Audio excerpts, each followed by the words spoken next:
again. Glad to see you. Hard to believe this is lesson 8. But today we reach a milestone. I think we're going to be starting today on our writing for adults. We last week finished up with an article about hurricanes, and the hurricanes was a good example of a nonfiction article. So, today what I want to do is I want to go back like we did for reading and start at the beginning of how you put something together to write. And we got as far as words so that we could read the words. And I showed you a fiction article and a nonfiction, as I say, as the two types of reading that then get divided into different kinds of poetry, newspaper articles, letters, things like that.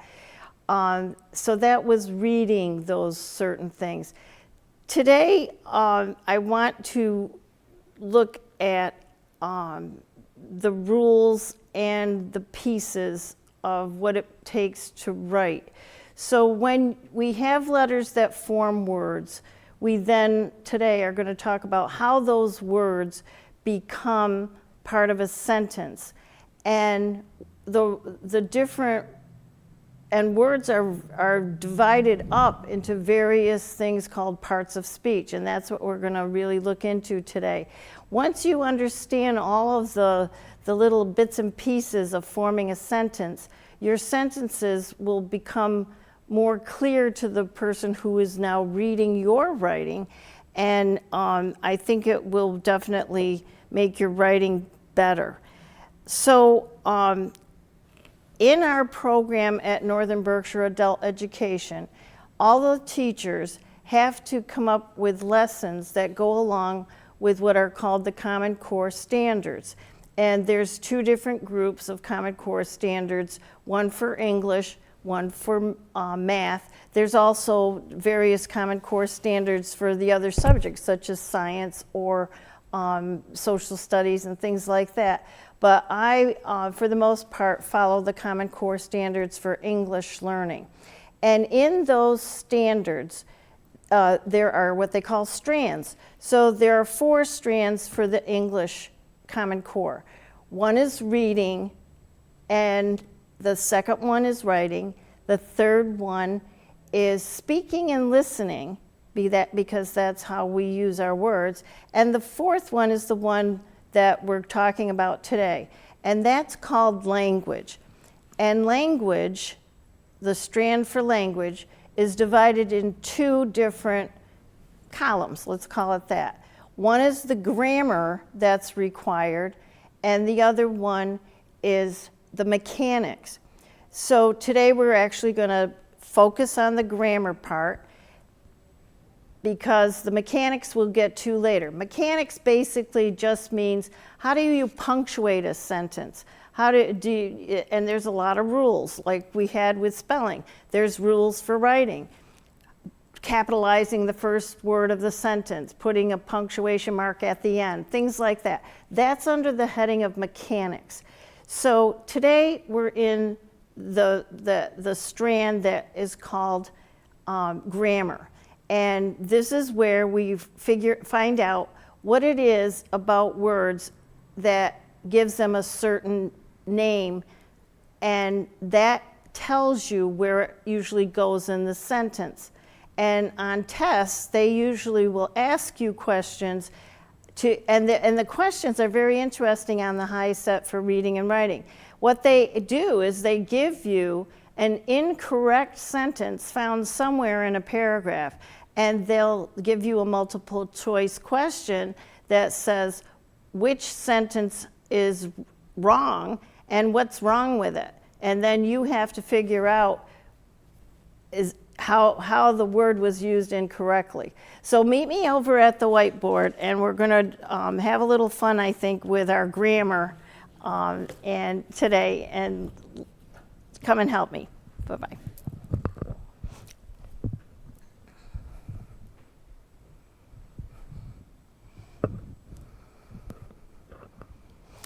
So on our whiteboard, you'll see this is what I was talking about. We're in the language strand of the Common Core for language. And grammar is what we're going to talk about today. And today we're going to focus in on parts of speech. We will do some mechanics in a couple of more lessons, and that will deal with how you punctuate a sentence, when capitalize, what are the rules for commas and hyphens and all those little marks that we use. So let's begin with the parts of speech.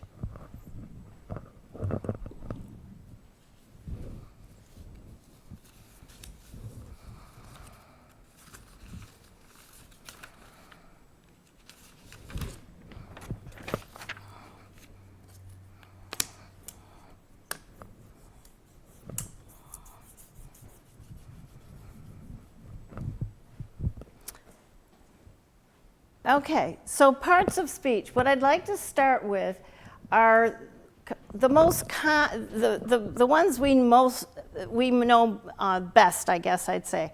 So nouns are words that describe four things: a person, a place, a thing, or an idea. And so when I say that nouns are describing a person, I've given you some examples. Here's 3 examples. A person could be a boy, it could be a nurse, it could be a teacher.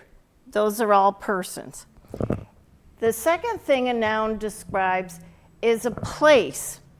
It could be a school, a hospital, a raceway, a gun. I'm sorry, I put that in a very, that should not be there. A gun is not a place. A gun shop, let me put just the word shop. I left out shop. A gun shop is a place. It's a store. And there, I just made it a place. A gun shop. It could be a thing, and a thing could be a shoe, an apple, your homework assignment, hours. Those are things. Or an idea. It could be, let's go on a vacation. What month is it? It could be the concept of greed, where you're holding on to every penny you have and you want more. It could be an idea like mercy. Show some mercy. You know that commercial that's on television, I can't stand it anymore, with the guy with the karate shop, right? And he's got, show more mercy, and you know what I'm talking about.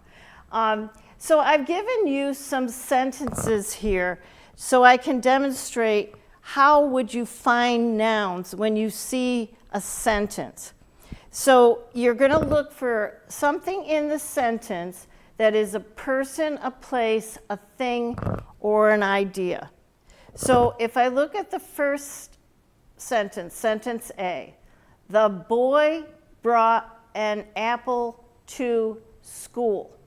So I'll give you a little clue. There are 3 nouns in that sentence. So you're looking, first of all, maybe for the person in the sentence. So what is the person in this sentence? The boy is one noun. Brought an apple. Apple is a thing. And where did he bring it? To school. So in that sentence, there are 3 nouns. The boy, an apple, and school. In sentence B, it says, after working long hours at the hospital for a month, the nurse needed a vacation. So I always like to start with a person. Is there a person in this sentence? I'll read it again. After working long hours at the hospital for a month, the nurse needed a vacation. There's actually 5 nouns in this sentence. See if you can see what they are. After working long hours at the hospital for a month, the nurse needed a vacation. The person is the nurse.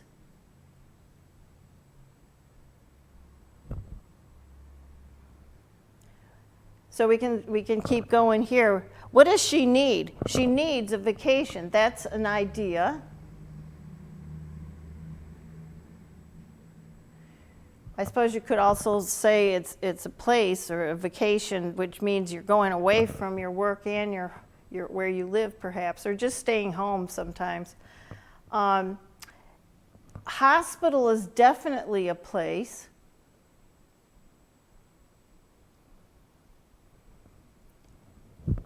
And where are the other two?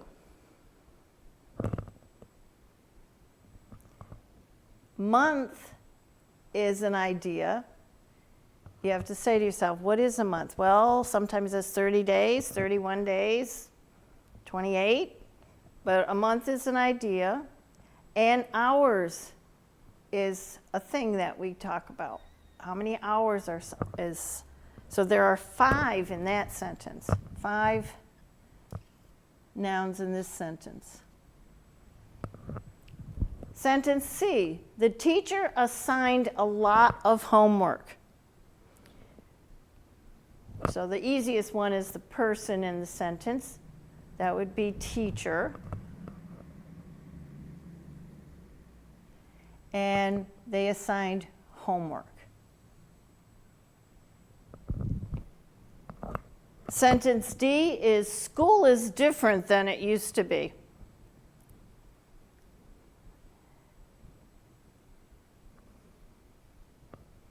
So we know school, right, is a place.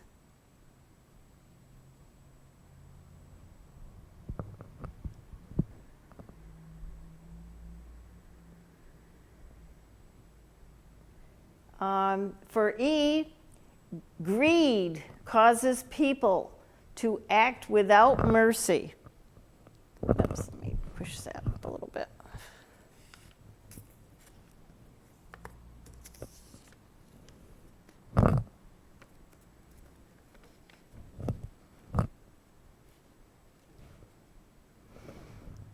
Greed causes people to act without mercy. So greed is one of our nouns, greed.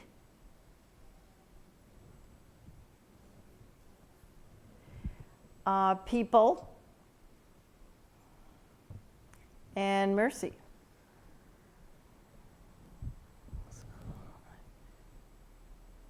Okay, so those are some examples of nouns. Now, with nouns, we get,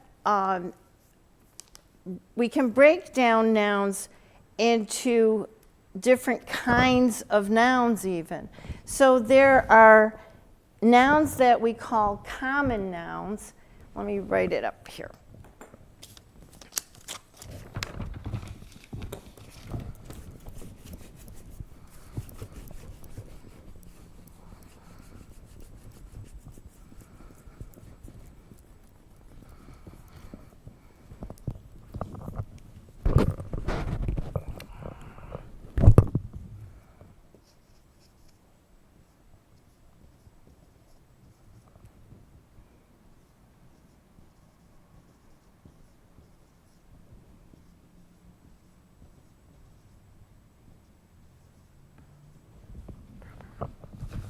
So nouns can be actually broken down into common or proper nouns.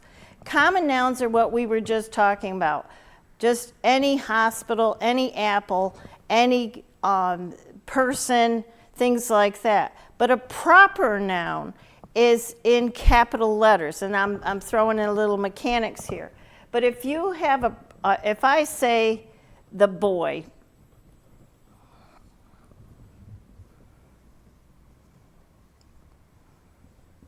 did something, right?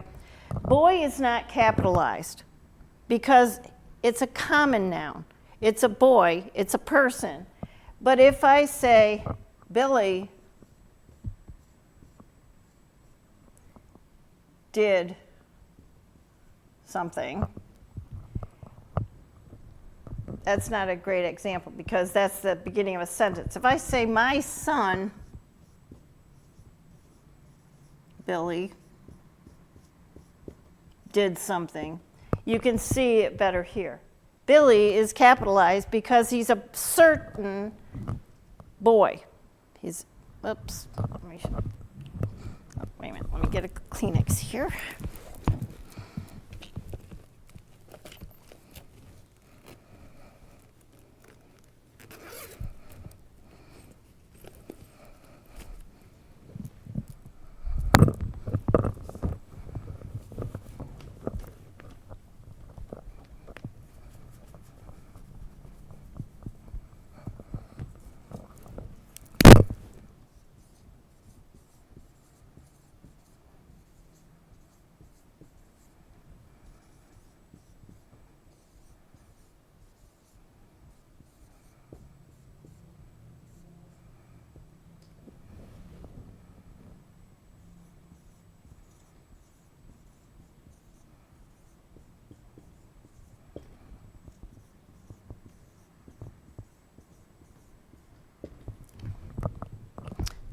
Okay, so here's the sentence. Back to the whiteboard.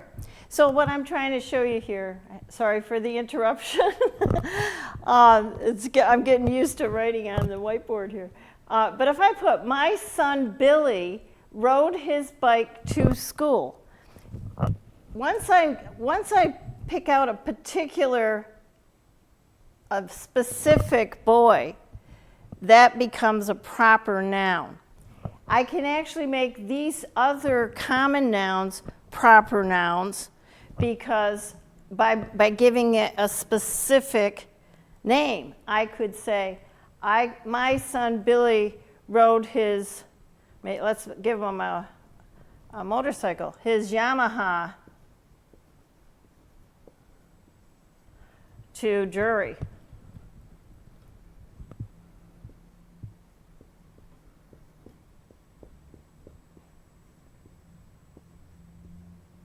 And now, yep.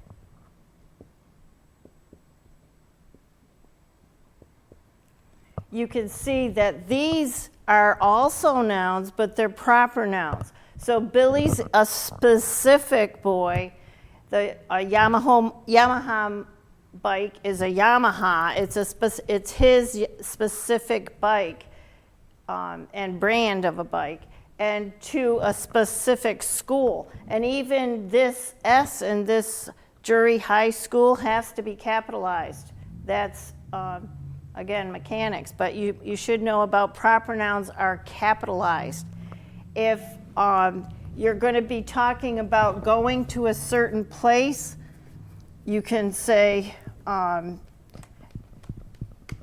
don't want to get too off into mechanics, but like street names, you can say, I went, that girl walked down the street. But if you start naming streets like Houghton Street, Main Street, those get capitals because those are proper nouns. Specific names of specific places get capitalized. Okay, so the next thing, though, under the heading of nouns I want to talk about is pronouns, because we often use pronouns in place of nouns, because our writing would get very, very boring if I wrote to and told you, Linda went to the supermarket yesterday, and Linda bought groceries, and Linda bought some avocados because Linda likes avocados. You can see how boring and how annoying that would be. So we use pronouns to replace nouns in our sentences. So there are pronouns for if I was talking about myself, I would use the pronoun I did something. If I'm talking to you, I don't use your name all the time. I would say, did you enjoy it? When you got to have some chocolate ice cream the other night. If we are talking and we're talking about other people, we normally would use these pronouns, he, she, or it. That sort of thing. And those are called personal pronouns. It's how we talk about ourselves or each other when you're talking to someone else, or when you're talking about someone else that is not perhaps in the room or is farther away from you. So these are called personal pronouns. And they're very important when you write. So this group here are personal pronouns. And they're called singular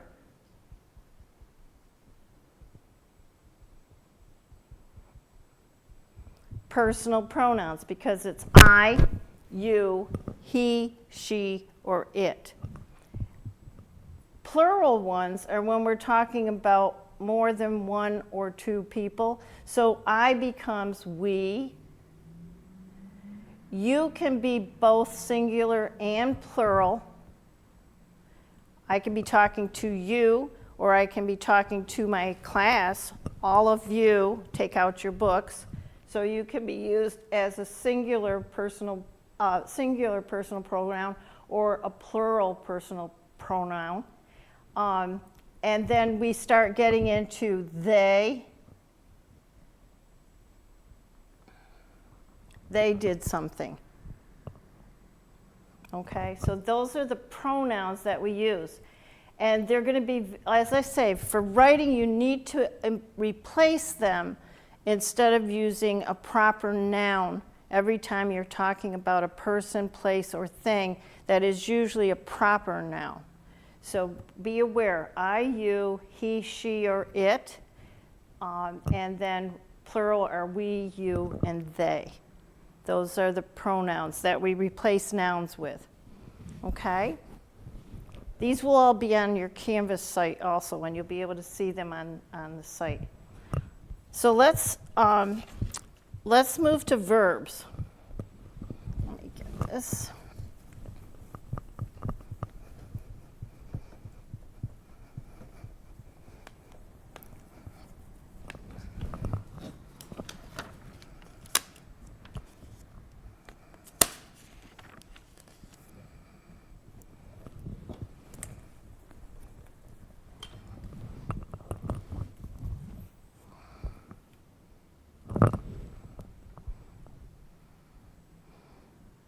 Okay, so verbs are the next part of speech. They're words that show action or state of being or link the subject of a sentence to another word in the sentence. So when I've kind of given you a little chart here, and I want you to also make a chart in your notebooks, those of you who are in my class, and I've just done what we call these T charts. So action words are over on this side, and state of being words, to be, on this as our titles of our columns. And these charts we've made in the past, they really do help us understand what we're saying when we're saying a verb, to begin with, shows action. So action is anything you actually or I can do. I can wave, I can cry, I can jump, I can hop, I can dance, I can speak, I wish things, I can, what else didn't I hate, I love, I swim, I paint, I eat, anything that you can think of that shows some form of action. But I can also think. So it could be an action that is an internal action. You know, I can think about something. I wish something. So it's things that not necessarily that you can see that I'm doing, but it's things that a person could do. It could also be an animal. I mean, if you're thinking about an animal, like or a tree that we give personification to. A tree the tree sways, and that would fit in with I could say the tree sways in the wind. It makes a wishing sound, that sort of thing. You can see any animated object. We could make up a verb for using things that happen to humans, that sort of thing. But those are action words. They're part of the sentence where something is happening. State of being verbs come from the form of the verb to be. Every time I say that, I think of Hamlet. To be or not to be? That is the question. But if you go back to what we were talking about with our personal pronouns, think about this. I'm going to use the I because I'm speaking. I am. Now, he is, you are. It's all the same form of, it's a different form of the verb to be. It means somebody exists. I am standing here. You are home sitting perhaps. He is not watching. So those are states of being, if you can get the gist of that. So I begin where I started. That sort of thing is that's a state of being. You're about to do something. That's another state of being verb. That's a little awkward. But let's look for some verbs in these sentences down below. If I say I am here, what's the verb in that sentence? Well, we know I is a pronoun for Linda. So am is the verb. I am.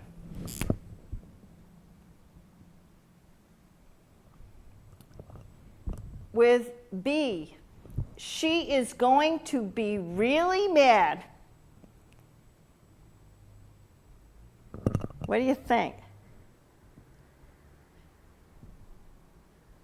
All right, so this is a little harder. We know the word is one of, it goes with this. It helps to link the subject to another word in the sentence.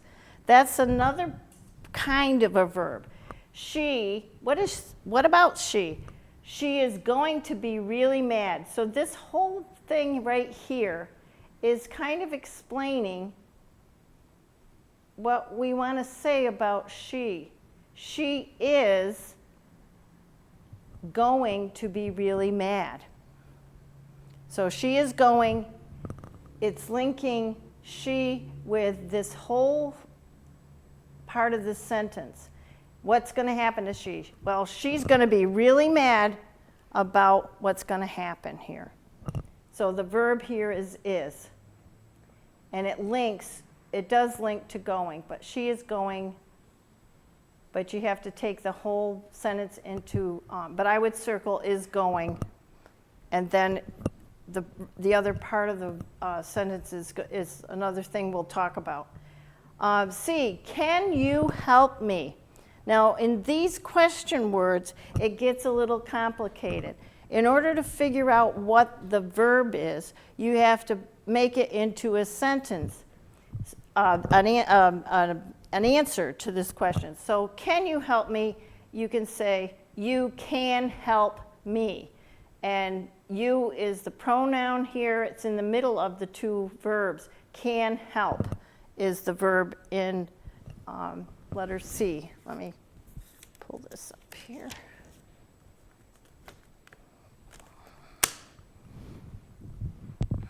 So we said can and help are the verbs.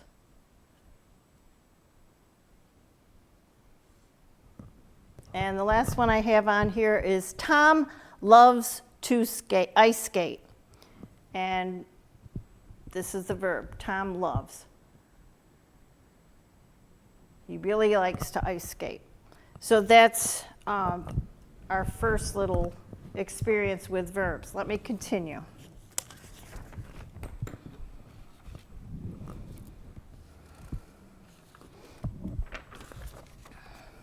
here are some more verbs.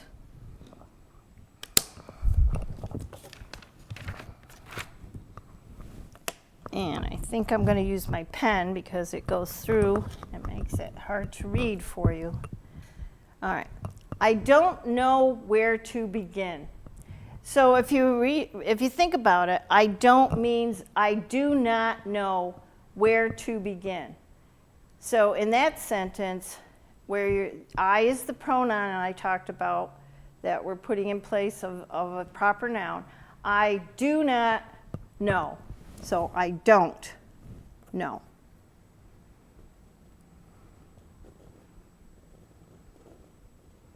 I don't know where to begin. Here's one that's kind of, I threw in because we're going to be talking about what are called gerunds, and I want to keep this in mind for that kind of experience. Sentence F, talking doesn't bother me, but getting up and speaking in front of people makes me nervous.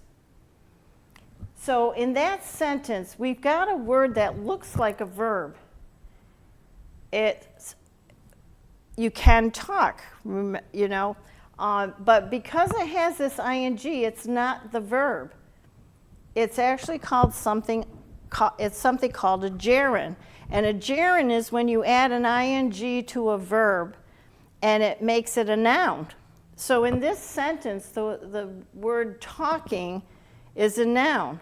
Talking, it's a thing. Talking doesn't bother me, but getting up and speaking in front of people makes me nervous. So the only verb here is makes.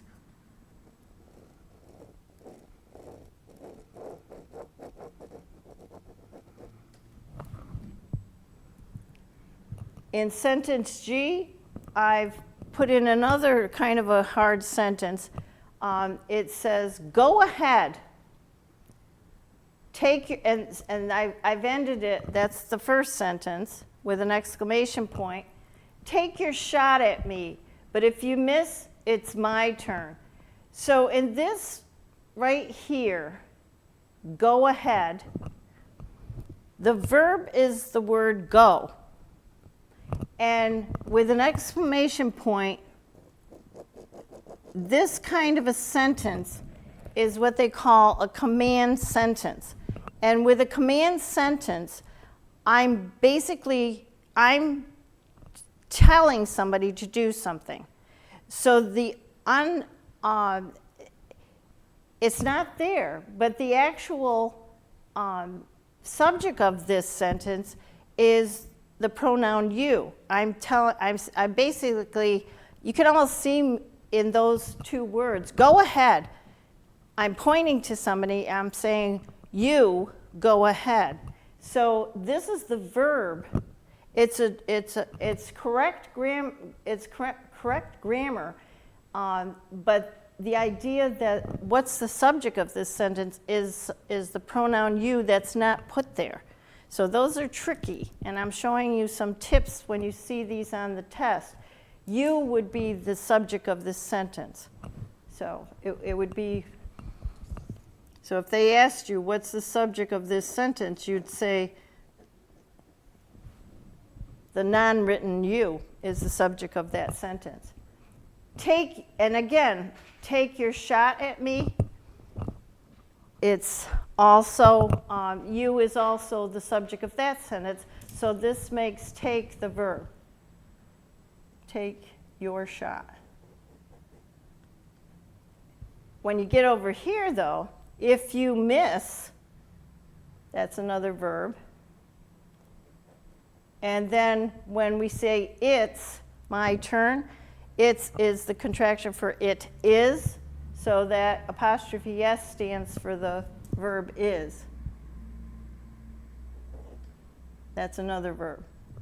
So it's tricky if you're looking, if they are asking you to find the nouns and the verbs of sentences, it's not always so clear, but we're going to do some practice on these. They might also ask you on a high-set test, what tense belongs here in this sentence? And I've written these down. I don't expect you to memorize these, but know that they come in this kind of a form, and you'll know when you see it what tense it's supposed to be. At least know that it's properly written. Let me get this up a little better.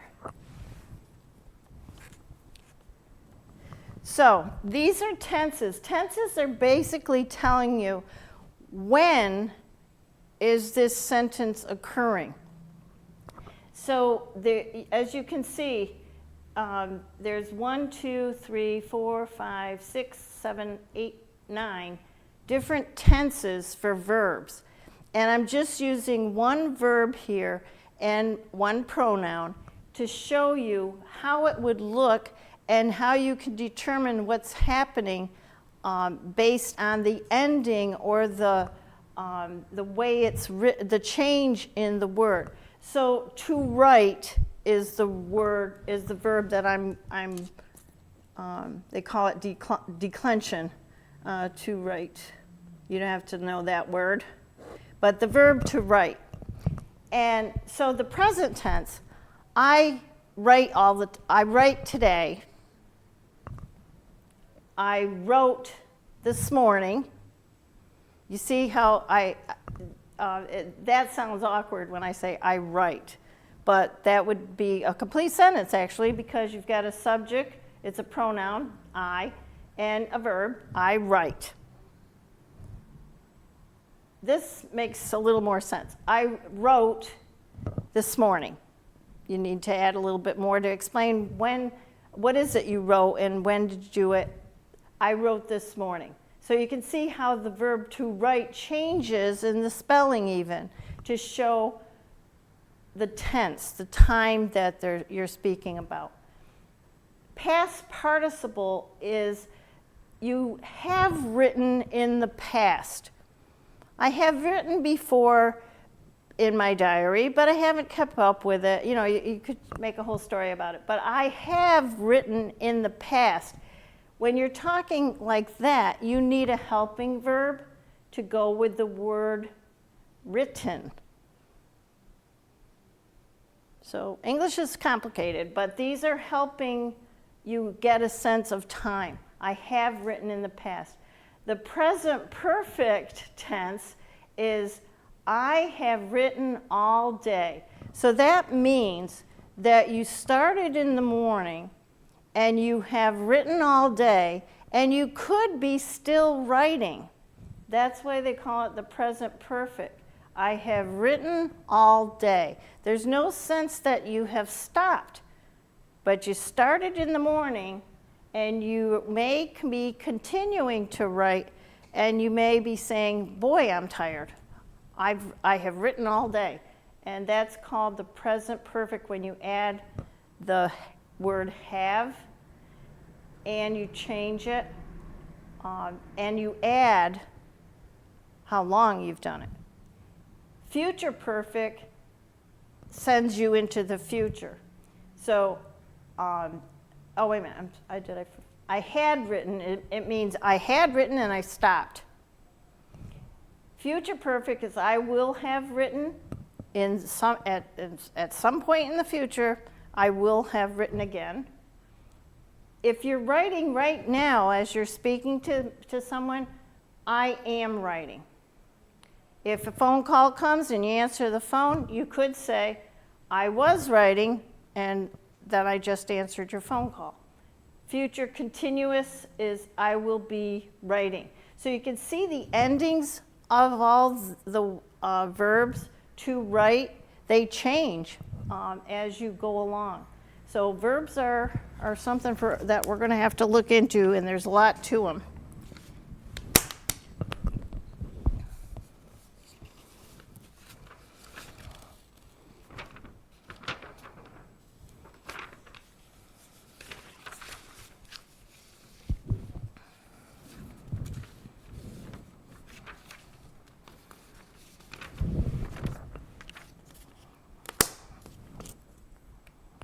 Okay, so these are verbs that get you make you crazy when you look at them in sentences, because these are verbs that they've added endings to, or they use the word to in front of, and it really can puzzle your mind on whether they're acting as verbs or if they're acting as some other part of speech, usually a noun, but they can also act as adjectives or adverbs. So when you think you've got the verbs down, if it has an ing, be suspicious. Also be suspicious if it has an ed. It might not mean some verb in the past.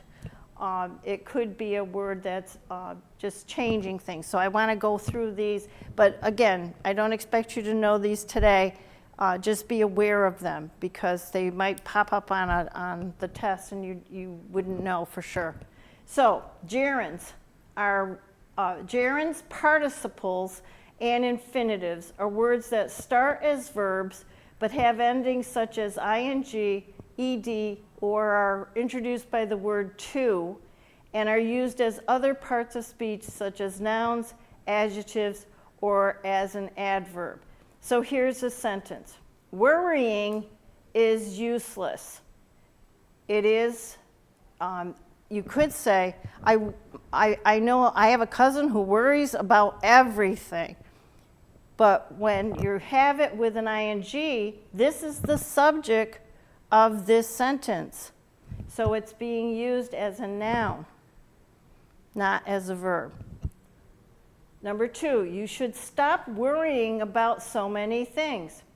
This gerund phrase is called a direct object and answers the question, what you should stop doing.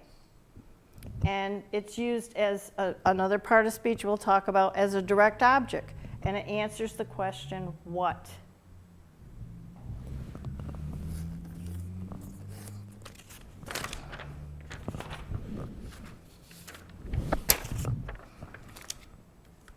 We're almost done today. So participles. Participles are another unusual part of speech. And here's a couple of sentences. The idea of the earth shaking and splitting both fascinates and frightens me. So you can shake hands. You can have somebody splitting open, they're splitting open a grapefruit or something like that. But in this sentence, the earth shaking and splitting, those two words with the ing on them are acting as adjectives. They're saying, what kind of earth? It's a shaking and splitting earth. So in this sentence, those two words that could seem to be verbs are actually adjectives.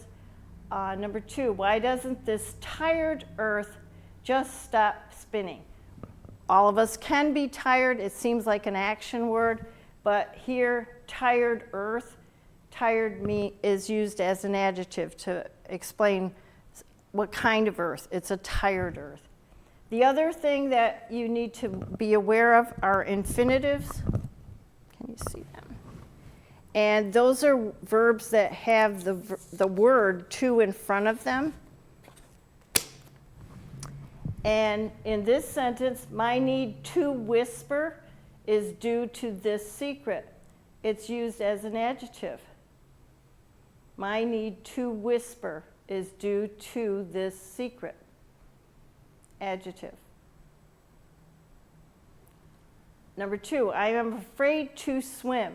What are you afraid of? You're afraid to swim. That's more, why are you afraid? You're afraid to swim. This is, and then number 3, to overcome this fear is my goal. This whole phrase, that's another thing we'll learn about, is used as a noun. So to overcome this fear is used as the subject of the sentence. So a couple of things about when I keep talking about sentences, let me explain a definition of a sentence. So we're talking about all these words being formed together as an idea of some sort. So a good definition of a sentence is that it's something that you create that joins words and it presents a complete thought. It has to be a complete thought. And it has to have what are called a subject and a predicate. So the subject is the who or the what that did something. The predicate is what the subject did. So let's use an old nursery rhyme that says, Jack and Jill went up the hill to fetch a pail of water. So in that sentence, the subject is what would be called a compound subject because there's two subjects. We have Jack and we have Jill. And they are what the sentence is about, or who the sentence is about. What did they do? They went, there's our verb. They went, where did they go? They went up the hill. So they went, that's a verb, up the hill. And what did they do? They fetched a pail of water. To fetch a pail of water. And that's your predicate at the end. So there, and again, will be, it's almost enough, right? Grammar can be very overwhelming, and you can take it in short bites, but these are all ways that we build a sentence by using words such as nouns and verbs. And what I wanted to show you today is that nouns can appear almost anywhere in a sentence, but the verbs are, when you find the verb, you know you're getting into that part of the sentence that's called the predicate, because it's what the noun in the subject is doing.